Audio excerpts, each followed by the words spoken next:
Crickets, and welcome back to I Have a Story. So while I'm in the series of the passing of my grandparents and things can't be painful in my life enough naturally, what I deal with on top of it. So the second one to pass away was my grandma, and that was my mom's mom. At the time, I hadn't been spending time with her because I wasn't allowed to. I was married to a woman who absolutely controlled my life in so many ways. I mean, it's that right there is going to be a series in itself to talk about. And this right here will show you partially, I mean, a deep insight to it, without a doubt.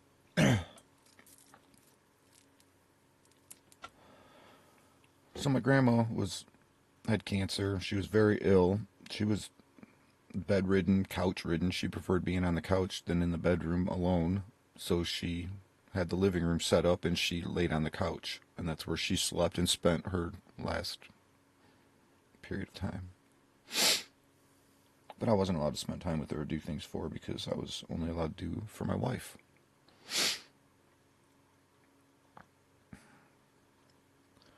My grandma went into hospice. And when she went into hospice, people know you don't have much time. And we had a vacation planned, and my wife vacationed twice a year at the time. I don't know what it's like now, but back then I was in my early 20s.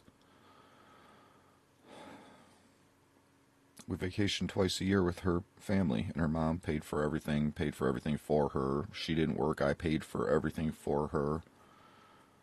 And anytime she did ever get some part-time cheesy job, the money just all went to her. She spent it on herself, and my money paid all the bills, paid her car note, all of the... Yeah, more later. Again, you'll see the insight here. So I said, Grandma just went into hospice. I'm not going on vacation. I'm going to see my grandma. If you go see your grandma and you don't go on vacation, I'm leaving you and I'm taking everything, and... But my grandma's dying. Vacations will come. I don't want to miss my grandma. But I wasn't allowed to, and I'm such a dumbass for trying to be such a good person to so many people just to get shit on. That's all my life has ever been. Very few people I can count on one hand that didn't.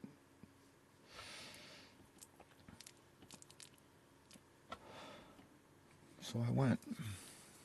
Stayed at Uncle Fester's house, a friend of their families that I had never met, didn't know who he was. He looks just like Uncle Fester from the Addams Family. That's where the name came from. Man, it was a fucking cocaine addict and a wild partier and hookers and God, the stories, it was unreal. I just was like, wait, what the hell is all this? Again, that's a lot more stories to come because that's a lot of what her family was into. Tired of being blindsided and lied to. So I wasn't allowed to see my grandma. Not one time did I go see her in hospice. Not one time was I there for her.